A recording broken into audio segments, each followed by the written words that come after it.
Siqale iseries entsha abathandwa kuyinyanga yabantu besifazane. Sifuna ukukhuluma ngezinto ezithinta abantu besifazane.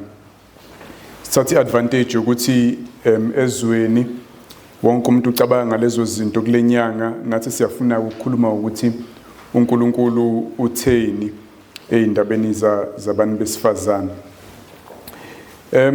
Engifuna ukuqala ngakho ukuchaza namhlanje ukuthi iBhayibheli lisuke lisho ukuthini malikhuluma ngokulingana kwabantu besifazane nabesilisa. Ngiyacela kube uvula kwabaseGalatia kuchapter 3 ila isifundo sethu sikhona.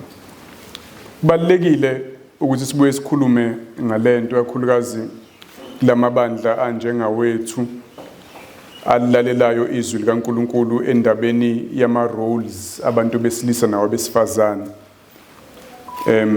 Ngikhuluma ngokuthi izwi lisifundisa ukuthi indoda iyinhloko emshadweni umholi, ebandleni kufanele kuhole amadoda.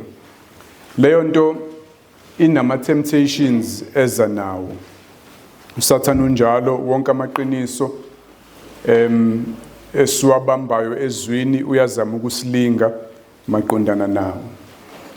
For example, kubantu besifazane indaba yokuthi kumele basubmit kubayeni babo bese besubmita kubaholi besilisa ebandleni.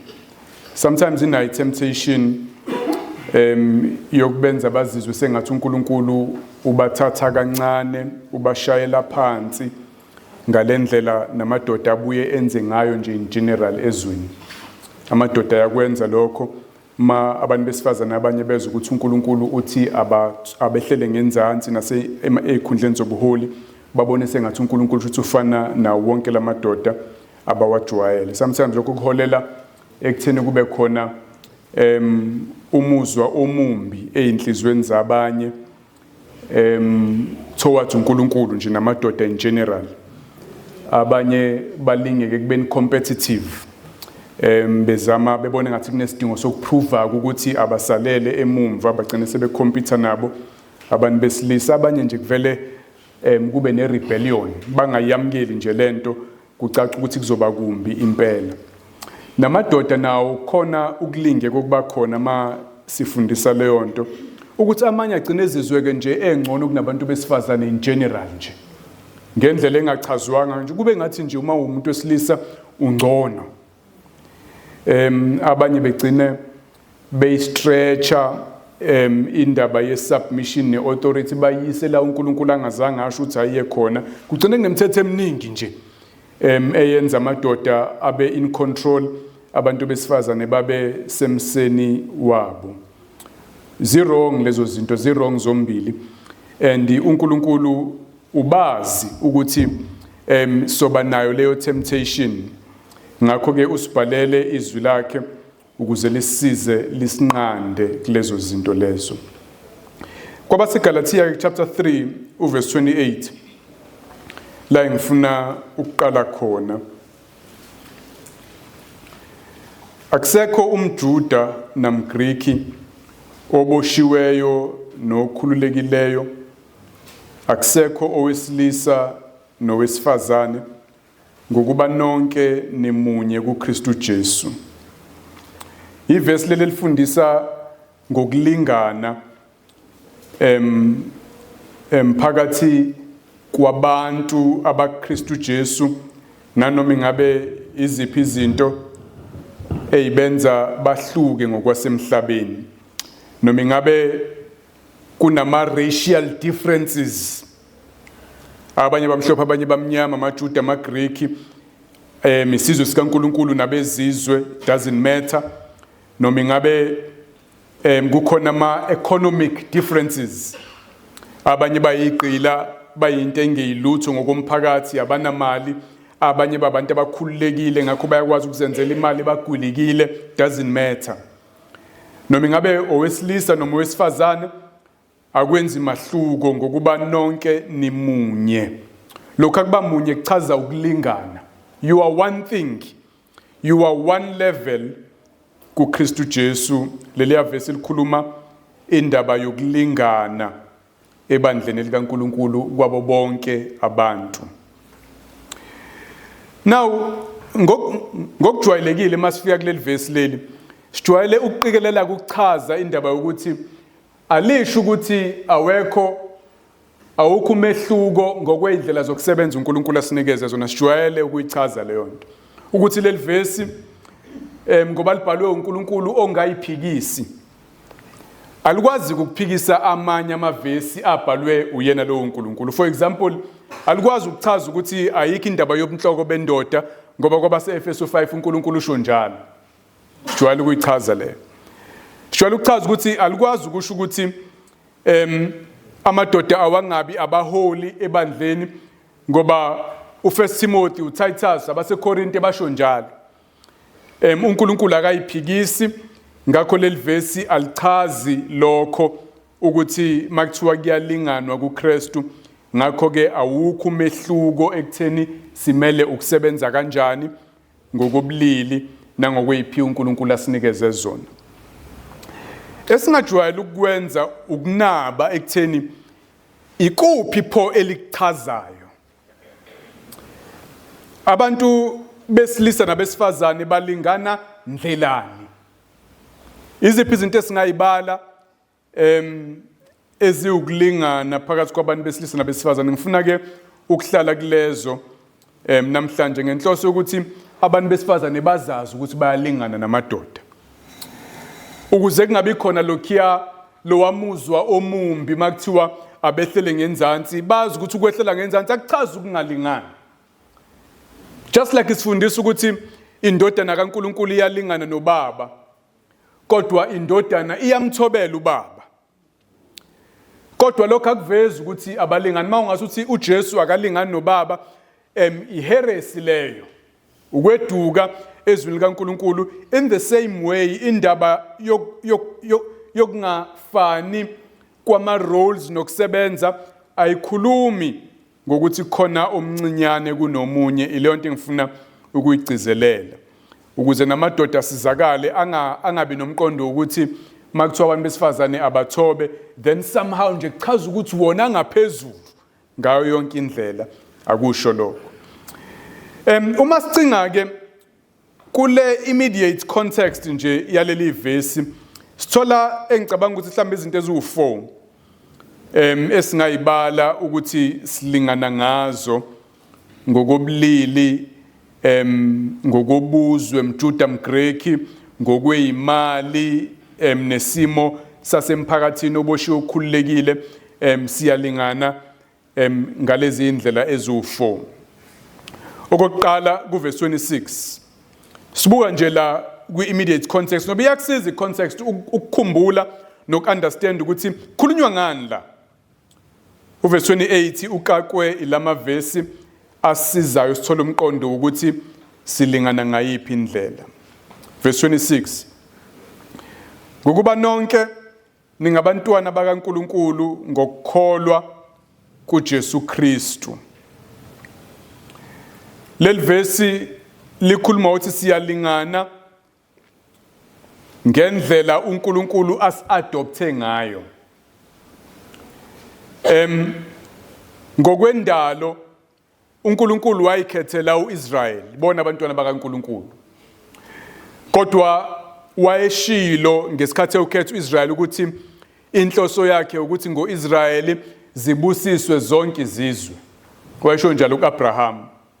Mase sifikile isikhathi wase wasibiza nathi saba esabantu abasuka kwezinye izizwe, wasibizela ekubeni abantwana bakhe, wasi-adopta. Ingathi kunabantwana basemshadweni obekwe amaJuda, thina siyingane zangaphandle.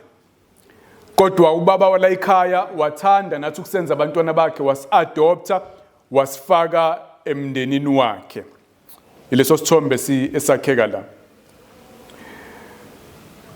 Lela gama ke elesiZulu iBhayibheli lithi ningabantwana, kahle kahle amadodana lawayana. Abahumushi beBhayibheli lesiZulu bajwayele ukuthi makukhulunywa ngamadodana bese bethi nje abantwana noma abazalwane. ngoba iBhayibheli lijwayele nokukwenza lokho ukuthi malikhuluma ngathi sonke njengabazalwane lithi brothers for example, kodwa li-include no brothers and sisters.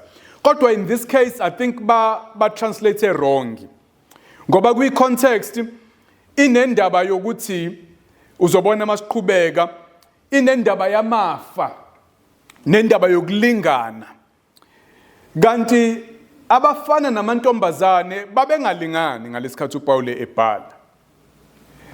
Kwakuba nomehluko ukuzala indodana nokuzala indodakazi. Indodana iba indlalifa yala ekhaya. Amadodakazi kwazi ukuthi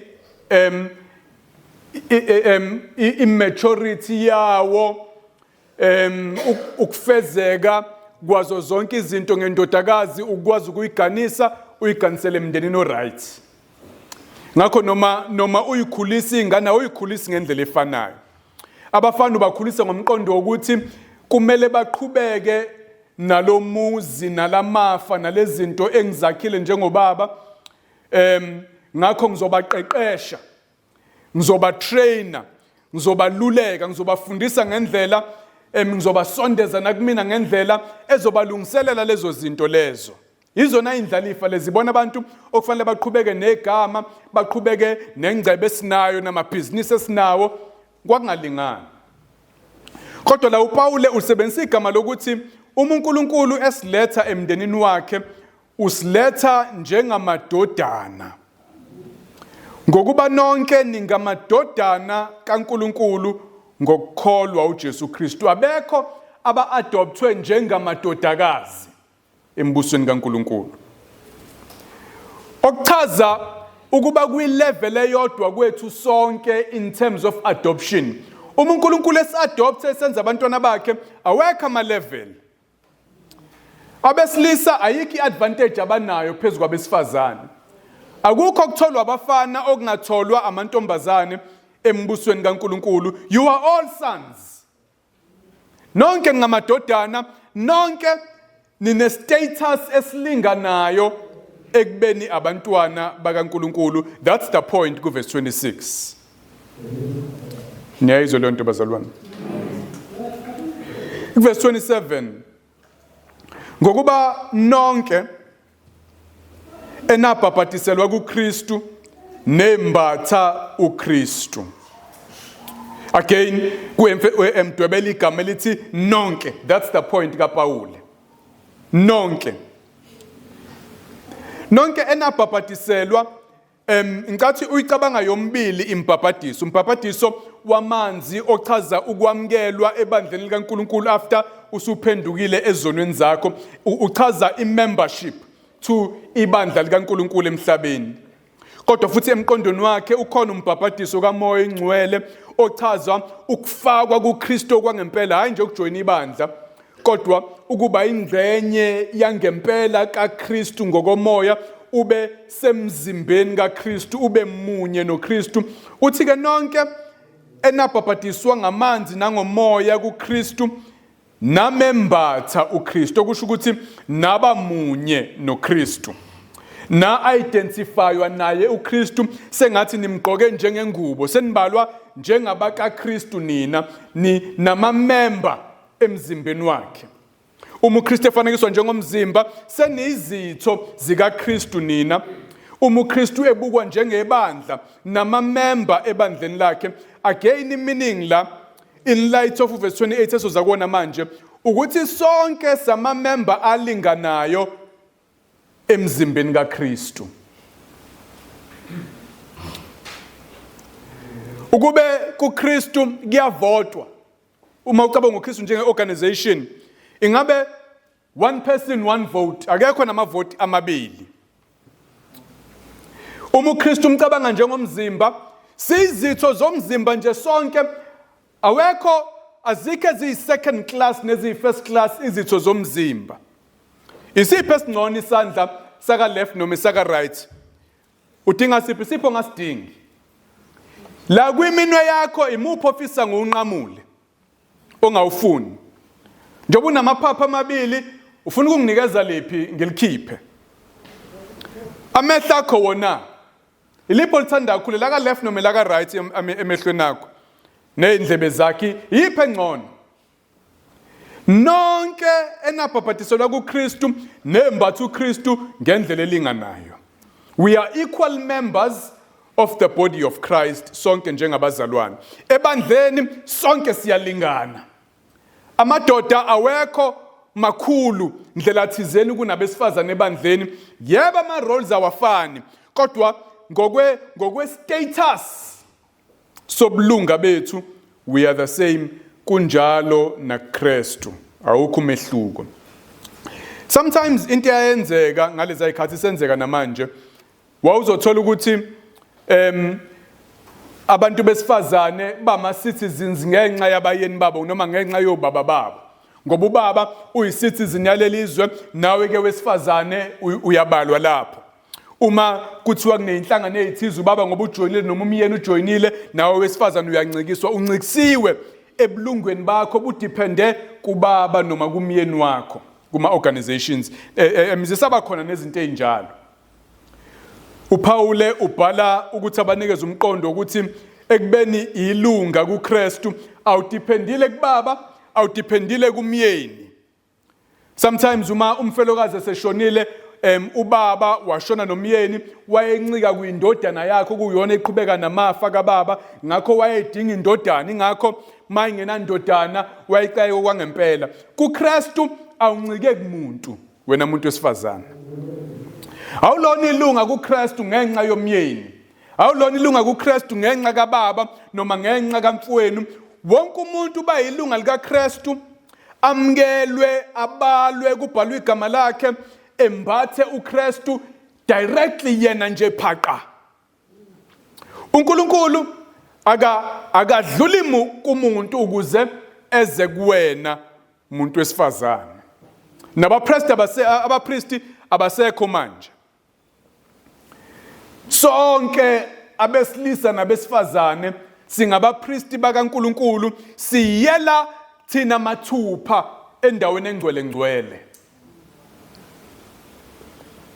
Nonke noma ingabe ningabesilisa noma ingabe ngabesifazane nabhabhatiselwa kuKristu nembatha uKristu. Umoya engcwele umamkela wena directly, hayi through umuntu wesilisa. Ubulunga bethu kuKristu biyalingana completely. Amen. Number 3 kuverse 28. Akusekho mJuda namGreki, oboshiwe nokhululekile.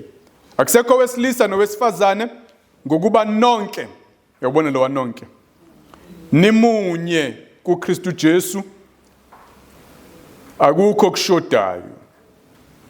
Ukhuluma ke manje la ngokulingana ngokwestatus sethu emndenini kaNkulunkulu. Njengoba bengishilo awekho ama second and third classes. Kwimndeni yamaGreki kwiRoman Empire ayekhona ama second and third classes. For example, kwakufike kube khona izingane ezizelwe zala ekhaya futhi lezi zabesilisa. Kuyasurprise kodwa kuyiqiniso ukuthi unkosikazi wayilandela emva kwamadodana ngokwe ranking in Roman society. Ngenxa ukuthi umuntu wesilisa unamalungelo adlula ngisho akama wakhe ngoba umuntu wesilisa. So kukhona indoda namadodana first class emndenini, bese kuba khona bonke abesifazana abangesizi igqila, mama namantombazane will be second class in Roman society. Badepende kubayeni babo namadodana abo. Abakwazi sometimes uku-owna ama-estate. Kumele ownwe indoda noma iwele kwindodana. Awukwazi ukuthi uya-owna wena. Khona amalungelo abangenawo ezinkantolo kumele kuzokhuluma umuntu wesilisa on her behalf. Bese ngenzansi kwabo khona igqila, ama-slaves. Ama-slaves awana malungelo whatsoever. Afana neyinkomo zala ekhaya, nezimbuzi zala ekhaya, nezinja zala ekhaya. amathuluzi la ekhaya esiwasebenzisayo ngendlela esidinga ukuwasebenzisa ngawo. 3 classes. So kuPaul emayebhala kanje uphendula amatafula wabhekisa phezulu okwangempela in that society. Akusekho mJuda, akusekho mGreki. Leyo iseceleni ngoba ukhuluma nge-superiority complex yamaJuda ayayibona njengesona sizwe esondele kuNkulunkulu, esazi indlela kaNkulunkulu, bonke abanye bacushisiwe futhi kufanele baqale bafane namaJuda before bezokwamukelwa uNkulunkulu ngokugcwele. Yayikhona leyo nkinga inkulu eGalatia ukuthi kufanele niqale nisokwe niba amaJuda ngaphambi kokuthi nizoyitshela ukuthi nina seningabantwana bakaNkulunkulu. No, thina sonke siKristu ayikho leyo nto. UmJuda akekho ngcono ngalutho kunami engiwumZulu. Lo ozalwa olibeni likaAbrahama, lika-Isaka noJakobe akekho ngcono kunami engizalwa ngazo libeni likabani, akho umuntu owaziyo. Mase siKristu doesn't matter ukuthi uzalwaphi. Doesn't matter ukuthi ngimnyama yena umhlophe. Akwenzi mahluko mase siKristu siyalingana la ekhaya, sonke samadodana la ekhaya. Kanjalo nendaba yokuthi mina ngimpofu ngiyisigqila, zayisekhona igqila ngempela isikhathi uPaul ebhala.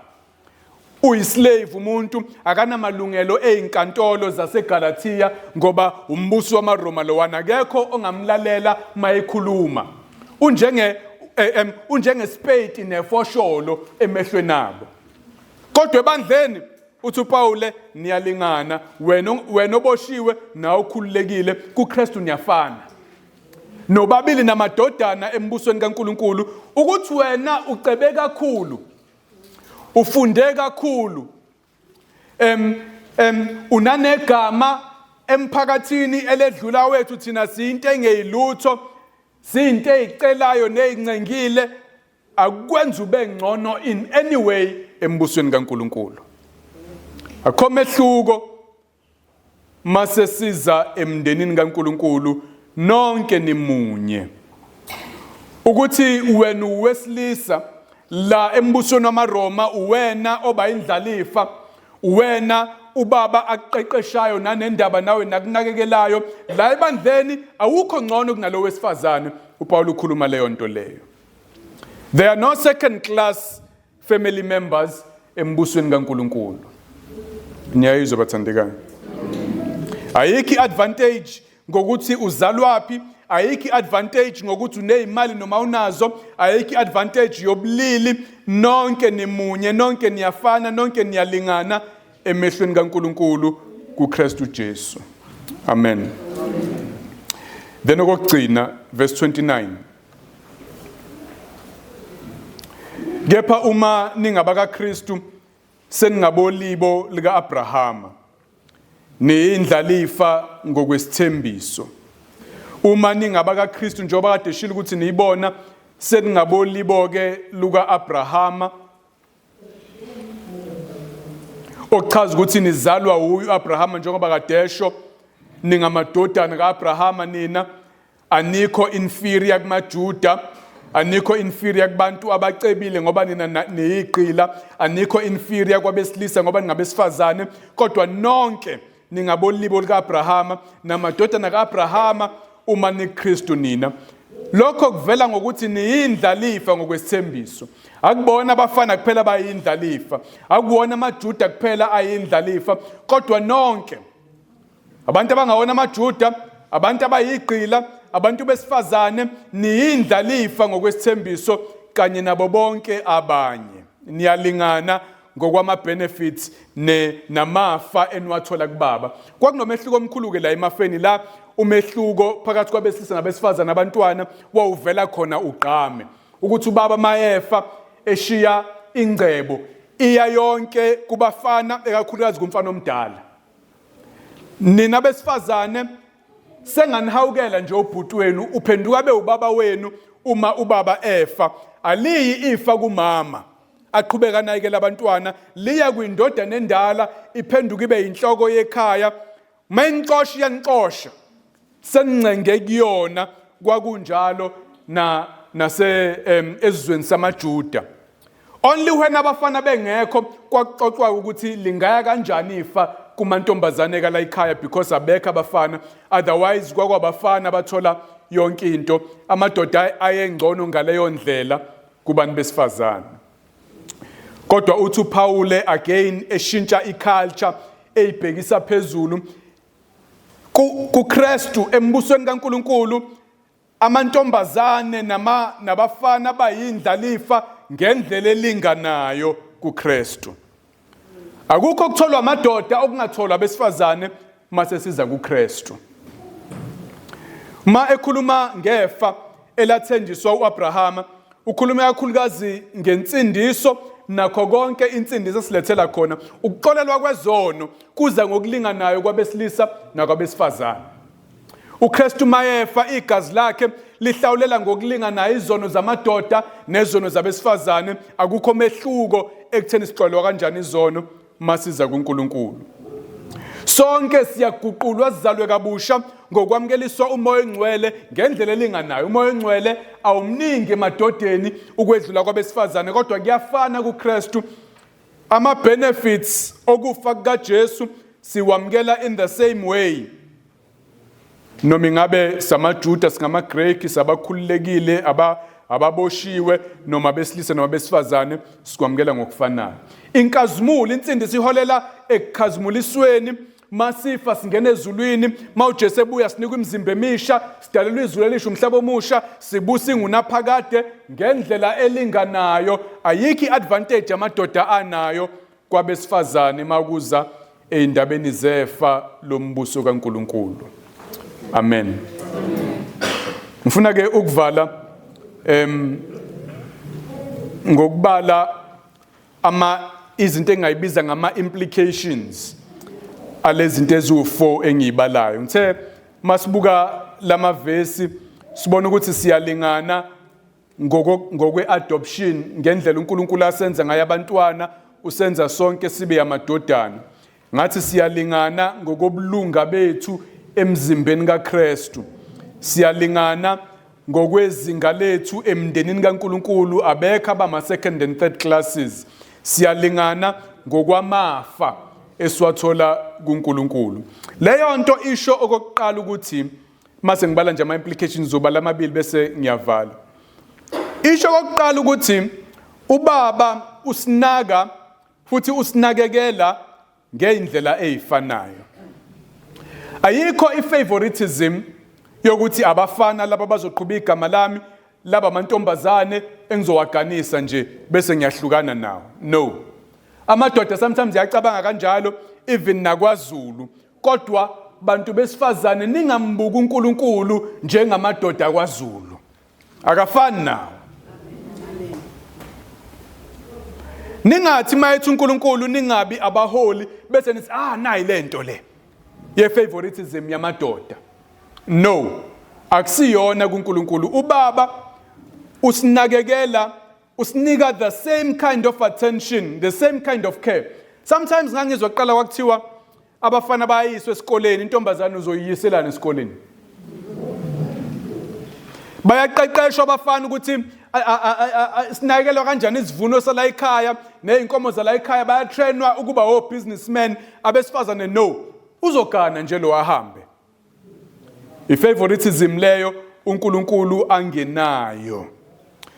Usinaka ngendlela efanayo. Cabanga indaba yomkhuleko. Sonke sibize ukuthi asondele ngokulinganayo esihlelweni sobukhosi ukuze samkelise umusa. Asenze izicelo zethu zazeke kuNkulunkulu, masithandaza uNkulunkulu akanaka ukukhuluma kwabafana ukudlula kwamantombazane. Njengoba baba babuye benze. uNkulunkulu nendaba uyasinaka ngendlela efanayo. Sometimes amadoda ngoba awaba understand kahle abantu besifazane avela nganaki nje nango ke ekhala futhi angazi ukhalelana. Nango umuntu wesifazane bagcine benganaki benakane bodwa bamadoda makhunywa lezi zabafana embane attention ubaba kanjalo. Ngoba lawa ama emotions omuntu wesifazane le yamnako yomuntu wesifazane yadalwa uye uNkulunkulu, uyayi-understand uNkulunkulu, bafuze uNkulunkulu in that regard. Ukuyicabanga leyo. uNkulunkulu uhlukile nobaba basemhlabeni ngoba obaba basemhlabeni bamadoda kuphela, abanazi into zobufazane kubona. Kodwa kuNkulunkulu akunjalo. Leya nto yangaphakathi yomuntu wesifazane iqhamuka kuNkulunkulu, ivela kuNkulunkulu. Wabadala ngomfanekiso wakhe owesilisa nowesifazane. Nowesifazane umfanekiso kaNkulunkulu nasey'nyembezini zakhe. Nasekukhathaleni inwele zakhe naleyo ama-concerns thina amadoda abuya sidide, uNkulunkulu akadideki, uyawazi futhi unendaba nawo. Amen bantu besifazane. Ningamfanisi uNkulunkulu nathi. Khona into esifana ngazo naye, khona esingafani naye ngazo. uNkulunkulu unendaba nobufazane bakho and everything it comes with. Ma esihlelela impilo uNkulunkulu, makuhlelwa emhlabeni, makuhlelwe zabafana, uyabona ukuthi kuhlelwa impilo yendlalifa la, kuhlelwe yonke into, wonke ama-details alo mfana ukuthi uzokhula kanjani, uzofunda phi, kuzokwenzakalani. Laba besifazane akuplaniwe kangako, planiwe nje ukuthi uphi umyeni esomnika yena. Akunjalo kuNkulunkulu. uNkulunkulu uyihlele completely impilo, ngabe wesilisa ngabe wesifazane, kusukela ekuplanela ungakabi khona ukuthi uyokusindisa. Esekusindisile ukuthi uzophila kanjani, wonke ama-details of your life, uzofike enkazimulweni, ngoba kasoze akuganisa uNkulunkulu akuyeke, uwowakhe, unjengendodana kuyena, owala ikhaya forever. Uyakwazi okudingayo ungakakuceli. Lelo vesi li-aplya kuthina sonke. Makuthiwa inwele zasekhanda ibaliwe, nezabesifazane ibaliwe noma ziningi kunezethu. Amen. Uyazazi uNkulunkulu.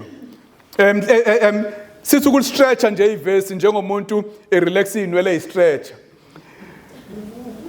uNkulunkulu makuthiwa uyibalile inwele zasekhanda, uyawazi nama-concerns ePam namasingili ne-afro nani. He knows those things uNkulunkulu. Thina amadoda asemhlabeni esingayi-understand, esingafuni nokutshelwa ngazo, sifuna ukungena kuzona. Uyazazi inwele. Uzoyekelana ukuyifaka lento kuleli verse leli. Uma eyibalile one by one, uyayazi nale ndaba ye-texture yazo nobude bazo nokuthi ayikhuli ngani kanjani. Ake ngithole amen wesoprano. So uNkulunkulu has full attention kubantu besifazane. Uyabakhathalela ukuthi ba right yini. uNkulunkulu wami uyosupply zonke izidingo zenu, usho njalo uPawule. Zabesilisa nabesifazane uNkulunkulu uyonakekela zonke izidingo zenu, noma ukhona ubaba noma akekho, noma ikhona indoda umyeni noma akekho, uNkulunkulu uzoyinakekela izidingo zabantu besifazane, akunamehluko kuyena. Ma ekunikezile umyeni noma ekunikeza ubaba, uzokusiza through yena. Ma ingekho, no problem. Umyeni kwabangenabo abayeni, ubaba kulabo abangenabo baba. uNkulunkulu akabuka ubulili ekutheni ubanakekela kanjani abantwana bakhe. Nokuba right kwabo spiritually, uNkulunkulu ubanakekela ngokufanayo. Mayethi akho silingo siyoba ngaphezulu kwakho, noma ngabe wesilisa noma wesifazane, konke kusebenzela okuhle, noma wesilisa noma wesifazane, uzogcina kugcinela insindiso ezokwambulwa, noma ngabe wesilisa noma ngabe wesifazane. Umoya engcwele simamkelisiwe sonke, usebenza ukusingcwelisa, ukusifundisa, ukuseluleka, ukusikhipha ezonweni, noma ngabe singabesilisa noma singabesifazane. uNkulunkulu uyasinakekela, unendaba nathi. Akafani namadoda abuya abe ne-favoritism ey'nganeni zabafana. I-implication yesibili engivala ngayo, uNkulunkulu usinikeze amathuba afanayo okumsebenzela nokusinikeza imvuzo emazulwini, noma ngabe kuthiwa iy'phiwo zethu ayifani. Sonke soyamkeliswa imizimba emisha uma uJesu ebuya. Sonke sinomvuzo osilindile emazulwini. Sonke sovuzwa ngokwendlela esisebenza ngayo, ngokwey'phiwo uNkulunkulu asinikeze zona. Yebo, umvuzo wethu uzohluka ngokuthi umuntu usebenze kangakanani. uNkulunkulu bemnike yiphi responsibility, uyikhandle kangakanani kulo msebenzi, wabekezelela izinto ezingakanani, wathembeka kangakanani. Ngeke sivuzwe ngokufana noma ngabe singamadoda noma singabesifazane. Nami ngilindele ukulandela emva koPawuli, angilindele ukuvuzwa njengoPawuli, ngoba angikulungele ukuphuza le nkomishi ayiphuza yena. Lo msebenzi wakhe wokuba umpostoli, lento yokubekezela leza inhlupheko ayibekezela uPawuli, ngiyabonga Nkosi, ngiright ukuba semva kwegroup yoPawuli.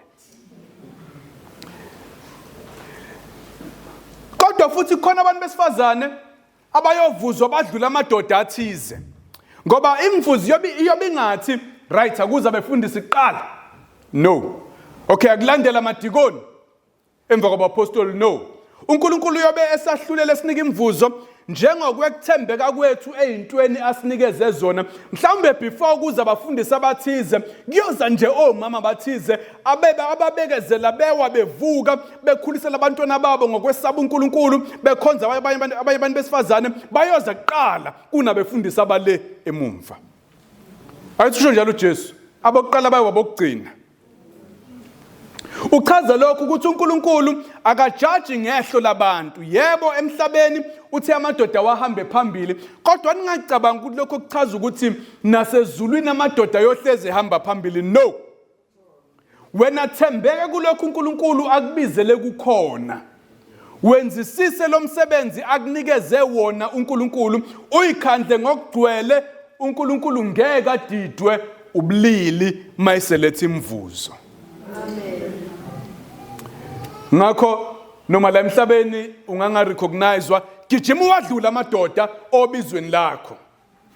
Angithi banganawo kolwawo ubizo. Ngoba umuntu angeke avuzwe ngokugijimeza abanye indlela. No. uPawulu nowakhe umgwaqo ofanele ugijime. Mangayeka ukushumayela ivangeli uPawulu zonke indawo azoba umfundisi ePinetown, ngeke awuthola umvuzo ngoba yimina ngibizele ukuthi ube umfundisi la. Yena ubizela ugijima eAsia Minor eshumayela ivangeli ebekezela inhlupheko. Wilona bizo lwakhe uyovuzwa ngalo. Nawe ehlala kuyilane yakho umuntu wesifazane, mkhulu umvuzo uNkulunkulu akubekele wona ngokuthembeka kweyakhe indima. Amen. Ngicela ukumalana ke bathandwa. Ngiyathemba ukuthi niyezwa ukuthi enkosini siyalingana. Noma ngahluka ama roles uNkulunkulu asibizele wona kusho lutho lokho. Nendodana ene role ehlukile kuneka baba. Kodwa emndenini kaNkulunkulu siyinto ezodwa samadodana sonke. Ningabothi we are princesses in the kingdom of God. Are not you are princes in the kingdom of God. Ngoba iprincess ayibi king, nina nzoba ama kings kanye noKristu. Umethu John ngabona izihlalo zobukhosi eceleni kwezihlalo zeundlu, nabesifazane bayobe behlele kulezi zihlalo zobukhosi. Leyo ukuthi abahlala emhlabeni ayikho ezulwini. Ngakho ningazizwa ni inferior. Nani madoda ayiphele indaba okuyibona nje ningcono nanoma ingayiphi indlela. Zispecifiyiwe la kufanele sithole khona. Okunye asingalokho ishaya imithetho uNkulunkulu angashonza sishaye. Esivele sibe yingangamela nje engashonga uNkulunkulu. Ngoba siyalingana, inkosi yenze kwanjalo futhi ilungile, ihlakaniphile einhlelweni zayo. Amen. Sithandaze.